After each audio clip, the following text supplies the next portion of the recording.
PJ Wali Kota Palembang Ratu Dewa menegaskan, para ketua RT dan RW merupakan ujung tombak Pemkot Palembang dalam memberikan pelayanan bagi masyarakat. Perangkat pemerintahan terendah juga akan mengemban tugas berat yakni mengawal pelaksanaan pesta demokrasi. Pemkot Palembang meminta agar ketua RT dan RW bersikap netral serta menjaga suasana yang aman dan kondusif.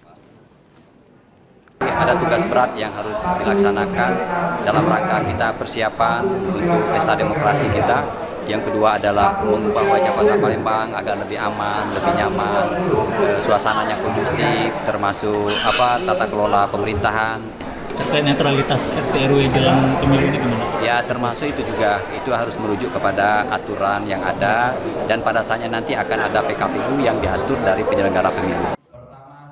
Selain memilih presiden, pemilu tahun depan juga akan memilih anggota legislatif DPR RI, DPRD Provinsi, DPRD Kabupaten Kota, dan DPD RI. Jelang pemilu, Ketua RT dan RW bertugas mensosialisasikan tata cara pelaksanaan pemilu dan aturan pemilu, baik masa kampanye hingga saat hari pencoblosan.